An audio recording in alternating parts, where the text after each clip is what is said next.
Hi, everyone.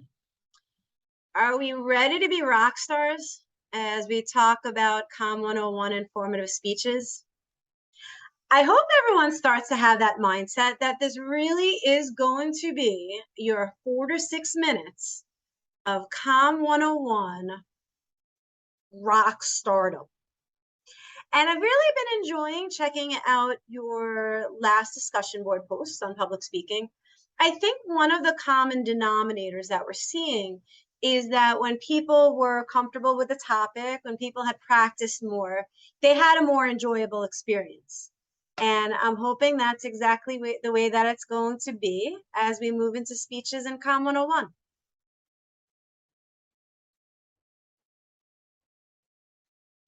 So I'm pretty excited about things that you're going to be seeing in this video. As you've been working hard in class, I've also been upping my technology game. You could probably see me making the Zoom box a little bit bigger over here. Hello.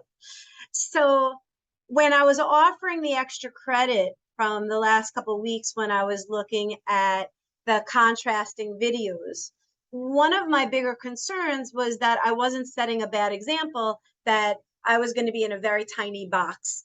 Just that I don't want you in a tiny box as you're presenting. I know it's different when I'm teaching and you're taking notes throughout, but for presentations, we certainly want to do it in a more engaging style. So I actually found that we can move the Zoom box a little bit bigger. So if you're presenting that way too, we can talk about that if you like. So we're going to go into weekly module notes. And I'm going to scroll down to week 4. And the first thing that I'm going to do is open our informative guidelines packet. So this goes over everything you need to know for the speech. And I'm going to try to make this a bit bigger. And let's see if I can make myself a little bit bigger and see how all this goes.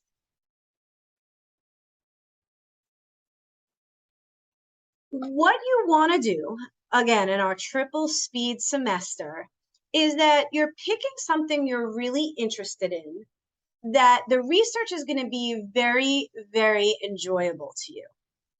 So this is a 10-page packet. And the last video, when I was looking at mine from a couple years ago, I was doing it on my phone back then. My technology game has gotten a bit better.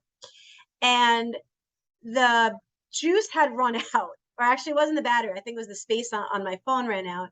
But they were 2 15-minute videos about. So we're going to probably be in about a 35-minute video. So feel free to pause it. Feel free to get up and move around and come back to it. But I did want to let you know that this is definitely one of the longer ones, which is not a bad thing. I want to make sure that everyone feels really well prepared for this. So this part of the presentation alone on the first page is going to be a little bit more of a manuscript delivery and reading some of this together. So as you remember, and as a matter of fact, as I make this video, I bet some of you are probably taking the test right now, extemporaneous delivery. So that means it's really well organized and it sounds conversational. So you have the choice if you want to present in Zoom with other classmates that people will sign up for slots, or you can also upload your own video recording. And if you choose that one, it's with an audience of at least 3 people. So it is a 1-page outline, 4 to 6 minutes. That means that you'll practice it so that you know on a topic you're interested in. It's very important that you increase our knowledge, but you're not persuading us in any kind of way. And I'll show you different examples throughout of what I mean by that. So what it means is that you explain or instruct, demonstrate, or describe. You're not looking to tell us why something is good or bad. It's certainly not any kind of call to action of what we should be doing. We want it interesting, relevant, and appropriate. Now, where it says a topic that relates to the audience, this comes from various textbooks that I've used over the years. Again, there is no top hat homework for this. What I did was combine a lot of different textbooks together into this 10-page packet. I'm a big believer that if you're choosing a topic that's interesting to you and you want to share your knowledge with us, then you deserve our compassion and our respect that you have our undivided attention for 4 to 6 minutes. So as long as you find a way to make it relate to us, absolutely it's fine. And might just be saying why you chose it, why you think it's interesting. You're going to use at least 3 sources. One of them will be an academic journal, and that's going to be a separate video from this one. So it's 3 sources total. One is an academic journal. That means it is by scholars in the discipline. Again, that'll be a different video. And just so you know, the stance on Wikipedia that I have is that it's not a bad one, but it counts as an extra. It does not count as one of the 3. So there are 7 main categories of speech topics. And actually, a lot of these are past topics that students have done. So I'm not going to read through every single one. And I want to be very, very clear that you are not picking from this list. Now, if you're interested in something from this list, you certainly can, but you are choosing either a person or a place. It certainly doesn't have to be somewhere in New York. As a matter of fact, one of my old students had been in touch with me. She talked about going out east. I had never heard of the lavender fields, but that's what she was doing. And I thought it was really interesting, so I included it on here. For all our sports fans, you might know about the Astros cheating scandal, different kinds of events, groups, concepts. This was a real speech on deep fakes. Another one that I learned about from students was, I believe it was the Knicks and the triangle offense. And I think one of the reasons why I like this project so much is because you get to choose what's really interesting to you. And I learn a whole lot. I research them the night before that you go, just so that I can gauge it and evaluate fairly. But yeah, I'm always learning things from you. Or it could be a process. Again, all of these are research, but you're starting with the idea that you know a lot about the topic, or you're looking to know a lot more and you're going to enjoy the research.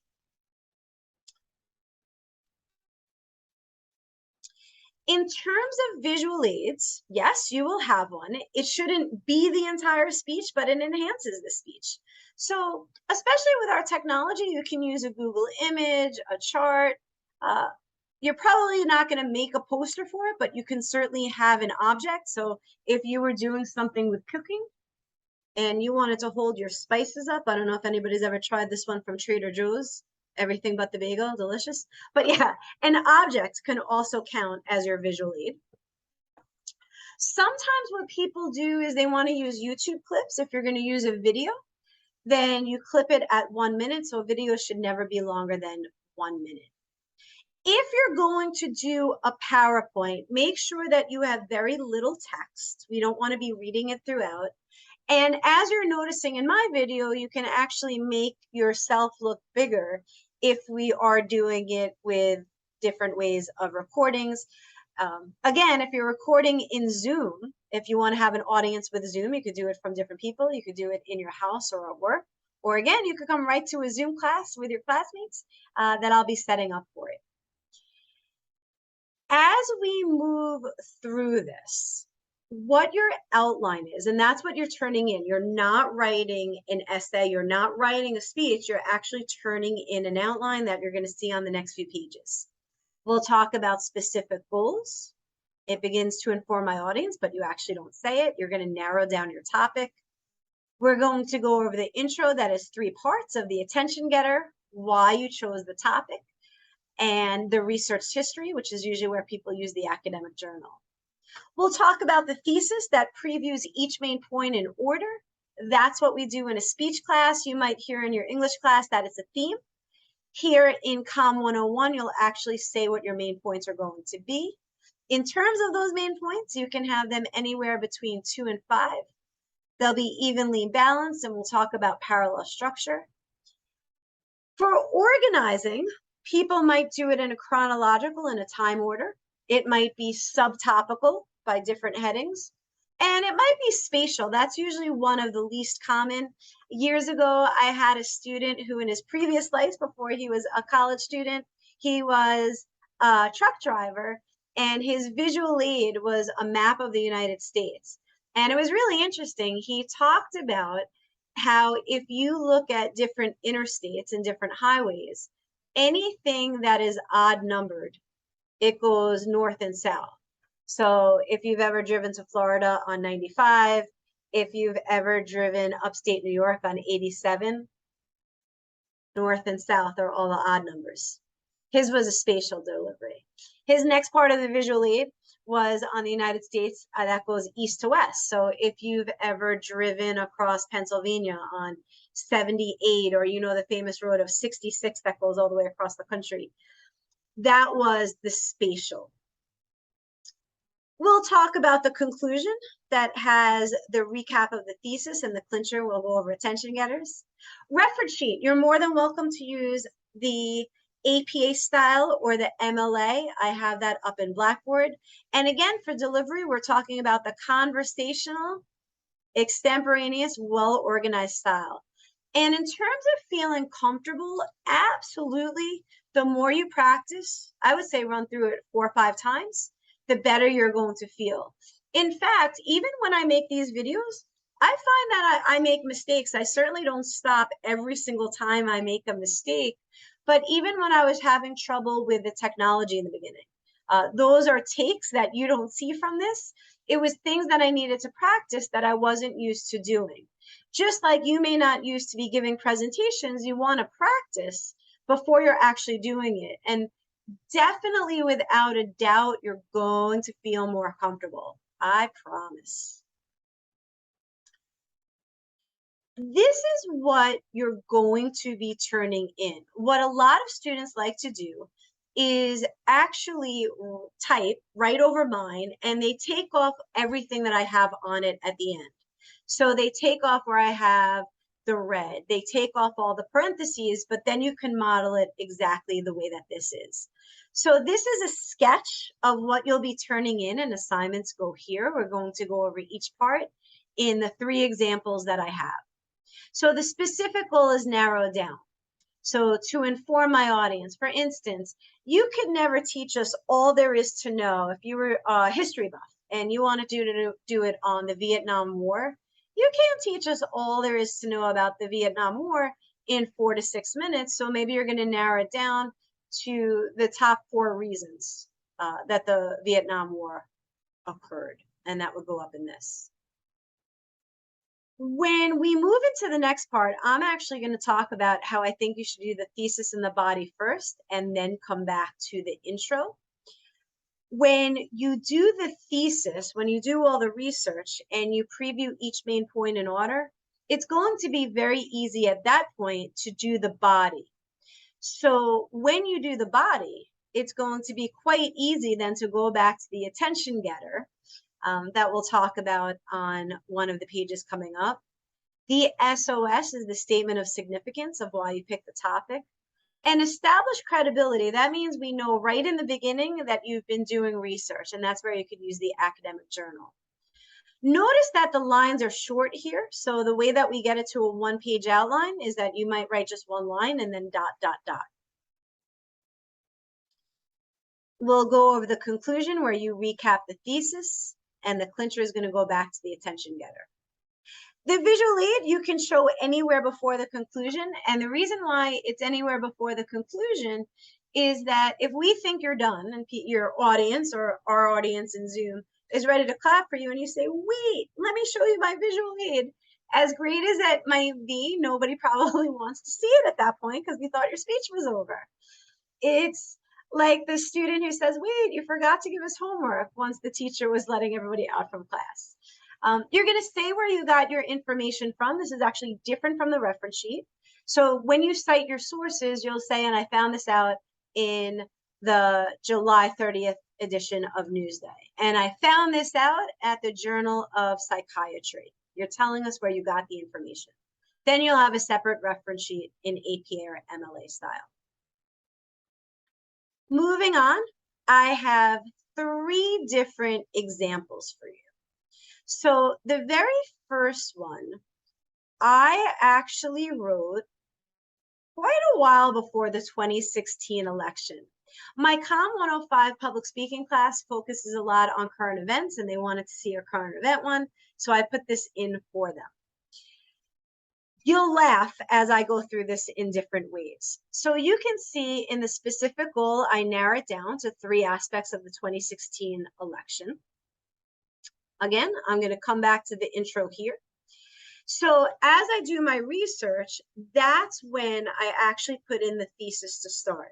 When I do the speech, I'm going to begin with the intro, but when I'm prepping my outline, I'm certainly going to do it the thesis. It's probably going to be a more productive use of your time.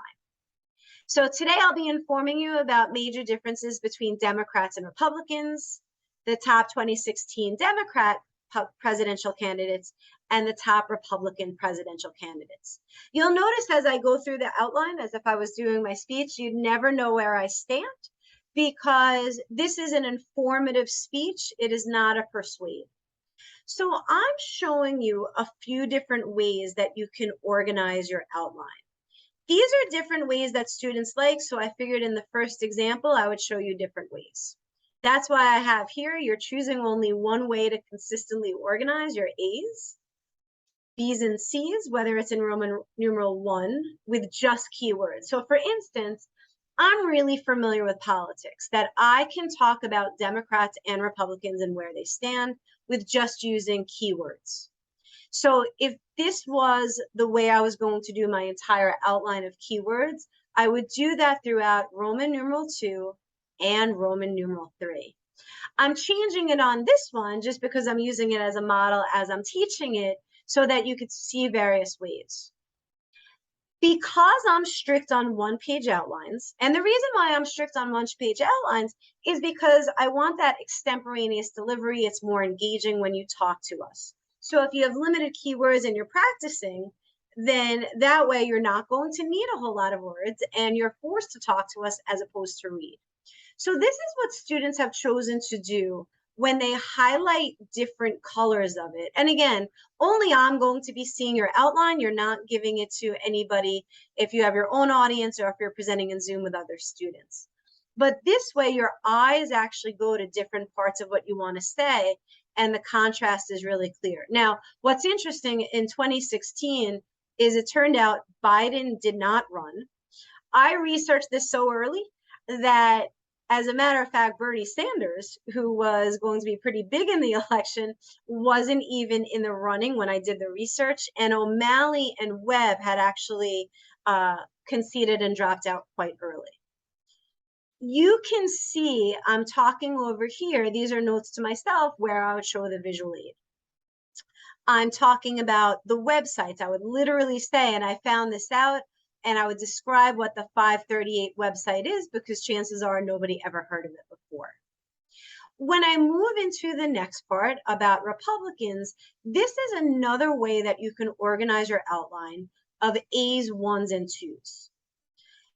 One of the things that you'll notice here, who turned out to be our president in 2016, when I did this research in a snowstorm long before 2016, probably in very late 2014 or early 2015, Donald Trump actually wasn't even in the papers for this or any of the websites that I was reading about.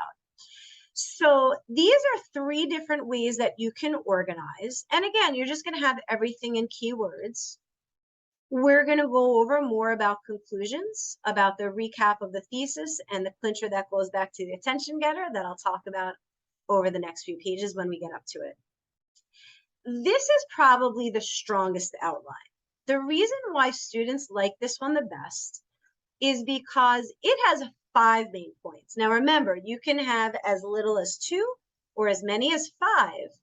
But this one has 5 and it's really well organized. I spent a lot of time on this. It did not start out this easy on the eyes. So one of the things to notice about this is that, yes, it's 1 page, but it's not just crammed together on 1 page. It's very easy to see. So again, if you want to just type right over mine, you absolutely can. So I have my specific goal that I don't actually say in the speech. This just keeps my research on track in a narrowed down way. We're going to come back to intros, I promise, with those attention getters. This statement of significance is why I picked the topic. So by this point in the semester, most people know that I love CrossFit. What a lot of people don't know is that I lost close to 40 pounds back in 2013 when I started following a paleo nutrition lifestyle back from primitive times. I did gain a little bit of it back, not too much, about 9 pounds the second year of the pandemic, not even the first. But I'm way back on track these days and 3 pounds away from where I'd want to be. A lot of hard work, but once gyms opened back up, I was in pretty good shape. The food was a different story, and I'm back hardcore on paleo. So this is my researched history over here from the academic journal. And again, when I talk about who someone is, most people probably never heard of Robb Wolf, who wrote the book CrossFit of Paleo Solutions. So I would actually give credibility to who that person is. For my thesis, you can see that it previews each main point in order. So where you say dairy here, it lines up with dairy here. Grains here, grains here. Processed food. So it previews each main point in order. You can see that on each part of this, it is, for the most part, pretty well balanced, and I'd certainly be spending the same amount of time, give or take, within, I'd say, 10 or 12 seconds on each of these points. I've got my sources throughout, and my conclusion is the recap and the clincher that goes back to the attention getter that I promise we're going to get up to. So what you see in my notes to you as you're looking through this as I'm teaching it is the OCD part of me is why I was able to get this to one page. So while my font is in size 12, I narrowed the spaces in between to size 8. I'm not telling you that you have to do it this way, but I'm saying that's how I got 5 points on one page, and it's easy on the eyes without being scrunched together. This is not an assignment that you can do the night that it is due and have it coming out the way that you really want it to. So you can put your best effort forward, and then you're graded in the way that it is your best foot forward. This took me hours and hours to do. I didn't do it in one sitting. The next one is actually from when I started teaching back in 1999. What students have told me over the years is that they didn't think that this one is as well researched as some of the others. And I have to agree with them. It doesn't look like it is.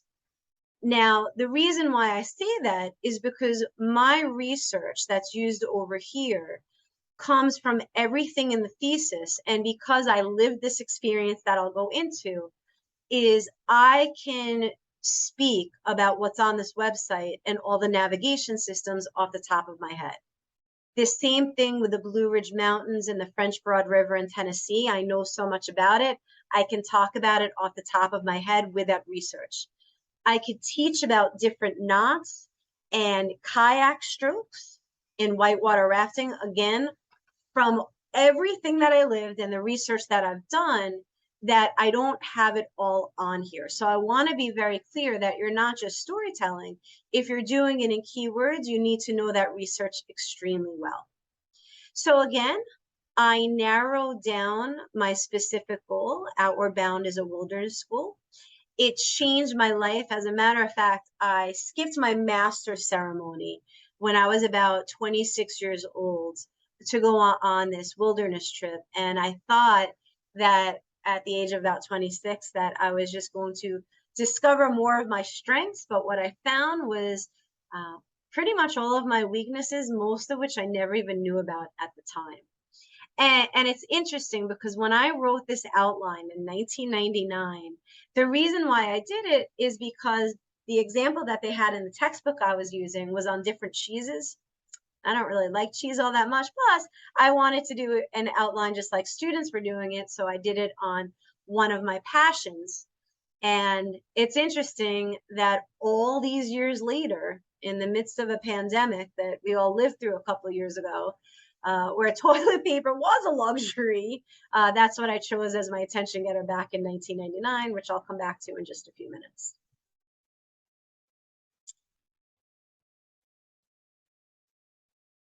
When we go through the reference sheet, this actually comes from a different outline in a different speech, but things to notice about it is that it's in alphabetical order by the last name. This second line is indented opposite way than a paragraph. So if I had a third line, it would be there too. If you did want to use one of those websites such as easybib.com, I always say it's like GPS. It gets you mostly where you want to go, but then it makes some mistakes that you need to fix. And it's all in the same font, and I edited it that way. It didn't start that way from one of those databases. Again, you can use APA or MLA. I promised I was going to get back into the intro. So as we move down for types of attention getters, this is different ways that you could begin your speech. I'm not going to read every single one, but if you're beginning, it might be, everybody has their own list of pet peeves. Our homelessness is rampant right here on Long Island. The term bug chasing has been designated for people who actually try to catch the AIDS virus. Now, this one's really interesting to me. When I was in my PhD program, my professor had said something to this effect, and then he sent us on a break. And it was probably the quickest break we ever took, simply because we couldn't believe what the topic was going to be, and we all came back.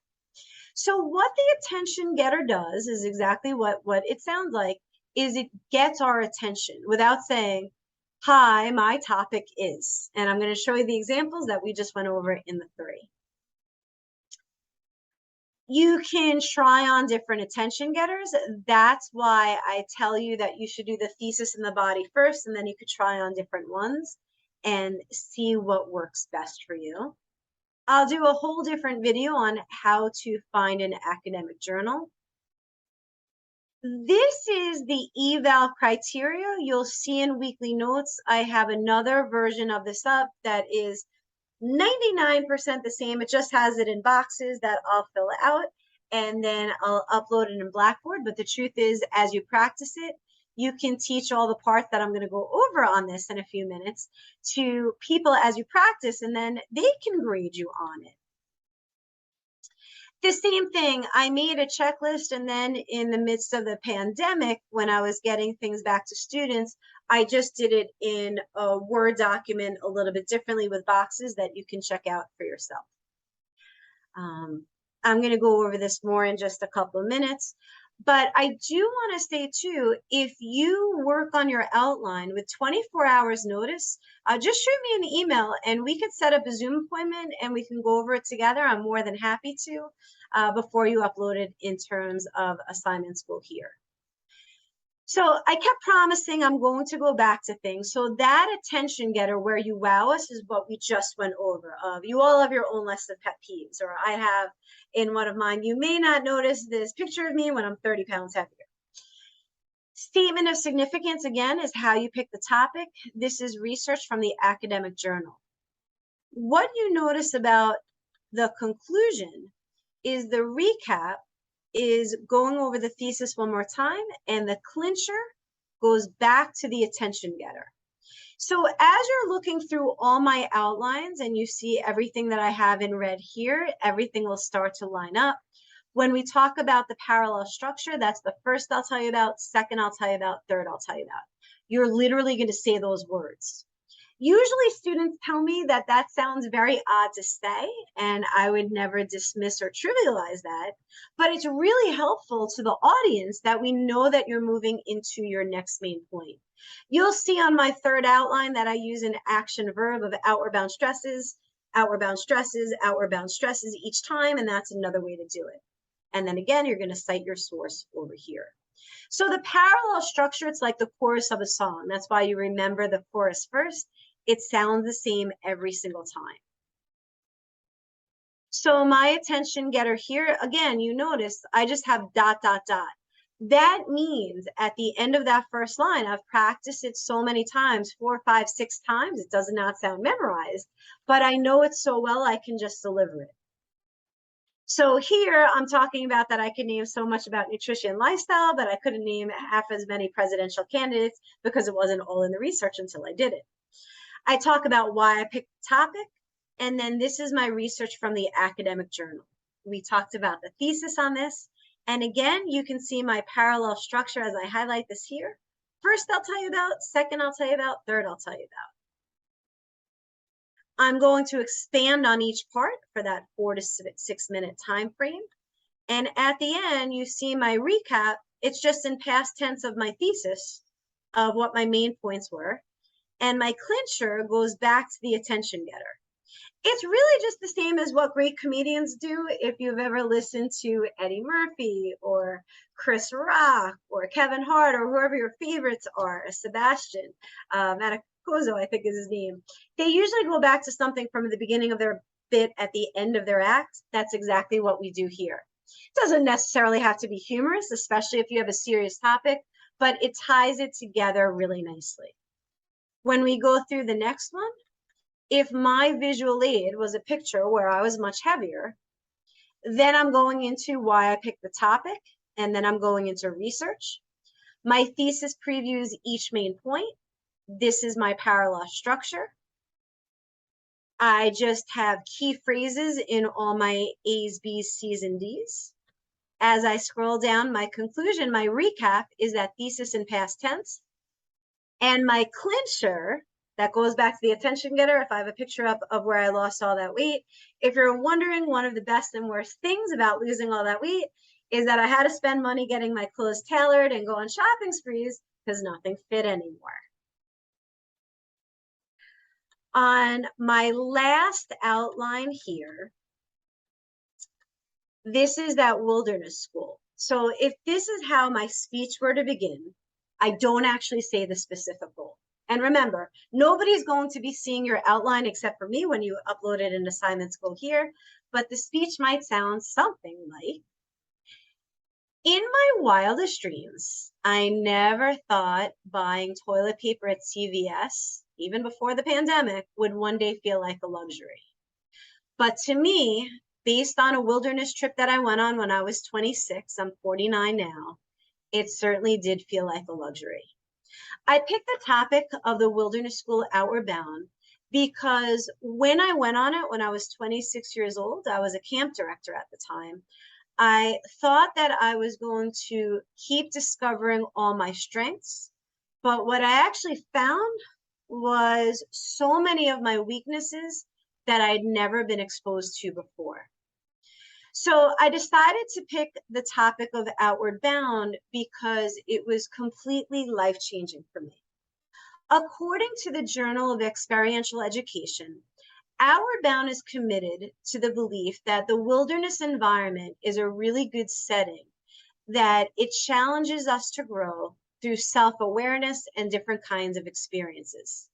So today I'm going to be talking about the Wilderness School Outward Bound and how its main philosophy is about the 4 pillars of self-reliance, physical fitness, quality, and above all, compassion. So according to outwardboundwilderness.org, Outward Bound stresses self-reliance. And I'm going to stop speech mode right here. But that's how you know what the beginning of the intro is going to sound like, what the thesis sound like, and goes right into that parallel structure. So we're going to fast forward a little bit. Let's say I go through all of my speech. I show my visual aid. I cite all my sources. And now I go into my conclusion. So as I've explained, the main pillars of Outward Bound are the 4 core parts of self-reliance, physical fitness, quality, and above all, compassion. So do you think you're all ready to poop in the woods for 22 days? I know that sounds really gross. But you can see how that goes back to the very first part of my attention getter, where it talks about CVS and the toilet paper. Gross, I know. So when we move into how it's graded, I call it the Beyonce sheet. You might know the song To the Left, to the Left. I want you to go to the right, because that's where all the points are. So the attention getter, that you say it well, the significance of the topic. You're telling us why you picked it, the clear thesis. We should almost hear those commas in your voice. The intro overall, including the research, and ideally we're not seeing a lot of nonverbal. So we're not seeing you swinging the chair, we're not seeing you running your fingers through your hair, or hands all over, and ideally nothing distracting. The body, 2 to 5 well-organized points, balanced and stated in the parallel structure. That's the first I'll tell you about, second I'll tell you about, third I'll tell you about. Or you saw what I had with the outward bound stresses with the action verb in the last one. That you cited your sources, and again, if it's an author that we never heard of, you tell us who the person is. So for instance, if I said, according to Gilda Radner, if I didn't define that she was one of the first female comedians on Saturday Night Live, people wouldn't know who she was. You're visually, you found a way to relate to the audience. You don't lose points if you're not creative, but you certainly gain when you are. You increased our knowledge of the topic, that your research is clear and evident. Strong eye contact, no matter how you're doing it, whether it's Zoom or on video with an audience. Vocal variety, enthusiasm, few distracting fillers. So that just comes from when you practice. I do not stop video every time I have an or a like, but I know my material so well, and I've been doing this a while, that it's not distracting in any kind of way. So you're doing your video or you're practicing in Zoom, however you do it, in one take. There's no editing. Please don't freak out if you hear once in a while an or a like come out of your mouth. That happens to me too. It just shouldn't be to the point when it's distracting. So again, you want to practice and record yourself because that's the only way you'll know if you're doing it. Conversational rate and flow, that you're confident. If you're not confident, you fake it. A lot of times people will never know the difference. If you watched my video when I talked about how I could not sleep the night before we went live Zoom in the middle of the pandemic and my leg was twitching, I did not tell students how nervous I was until several days later. They didn't need to know how nervous I was in the beginning. They needed confidence that we're going to get through the course and everything was going to be fine. And they were rock stars. It went really well. But the same kind of way, when I first made videos 2 years ago and I was so nervous, for those of you who watched my earlier videos, I never talked about how nervous I was. I tell you all after the fact. There's nothing wrong with being nervous. It's really, really common, as we've talked about. But you never want to give away those weaknesses. That's natural, but you don't want us looking for it. So again, you will fake it. It should sound prepared. The conclusion, you're recapping the thesis. The clincher goes back to the attention getter. It should sound definite, that you're sure that you're ending, and genuine. That means that you're not rushing through the conclusion or reading it. Posture. Remember, if you have an audience, you're probably going to do it at your kitchen table. Maybe you're going to do it in your living room standing up. But again, if you have an audience that is not in Zoom, you're standing up. You always want to be in the habit of standing up. And I say that not just because I'm the teacher. I would say about 8 years ago, I gave a speech on campus at Suffolk with a few other people. I was doing it with my mentor. And we got feedback at the end. We were sitting at a table. They didn't like that we sat. They wished that we stood. And I always pass that on. So yeah, if you are doing it with an audience, you are definitely standing. And again, I'm not trying to punish anyone or make exceptions. The world has changed in the pandemic. If you're in Zoom, we don't stand for it. We always sit. So that's why the logical difference is you can sit if you're in Zoom. By the way, if you're choosing not to present live in Zoom to the class, but you want to have an audience in Zoom, whether it's people in your house on Zoom and you all log in different places, or it's coworkers in different screens, you can do that. And then you record it and your audience shows right in Zoom. Just do it early enough in case there's tech errors. And the reason why I talk about the tech errors is I've had a bunch of my own. So you want to prepare that you have time that you could fix it if something happens. Attire, as we always talk about from past videos, dress like you're going out to dinner with your grandparents. So no hats, no hoodies, no ripped things, no inappropriate attire in any kind of way. Overall effectiveness for an informative speech, and time limit for 4 to 6 minutes. What you might want to do is even have a stopwatch going with time. You can have your cell phone going. Do not set a buzzer off. That's going to distract you. But again, when you're practicing, you should know how long it's going to be. And again, we'll talk more if you're presenting live in Zoom of the lag time that you get. The specific goal, as far as this is graded of narrowed down, the thesis statement, the correct format, parallel structure, one-page outline, the word structure, indents, which takes a while to get right. I could say that from my own experience. That part's usually pretty frustrating. The same thing with the spacing. Leave yourselves time to fix it so it looks good. The font, aesthetics, that means the way it looks on the page with lots of white space too. Easy on the eyes, the reference sheet, and APA and MLA or APA style. Again, the checklist that I also have in another version on Blackboard, the 5 headings are correct. These are all the checks that you can use to make sure that your outline's in the best format it can be, and then practice from it. The specific goal, intro, thesis, body, conclusion, the 3 correct parts in the intro of the attention getter, the statement of significance, why I picked the topic, the research history from the academic journal, that the thesis specifically previews each main point in order concisely. That means short wording. Check out my outlines for that. The main points are in parallel wording structures. So the same pattern of wording of first I'll tell you about, second I'll tell you about, third I'll tell you about, or I have that outward bound stresses. You could choose your own action verb. Again, it lets the audience know that you're moving into your next main point without saying my next main point is. Your subpoints, at least 2 for each part, support the main points. They're short, they're in fragments, the keywords. The conclusion has the 2 correct parts. So the first part is you recap the thesis one more time in past tense.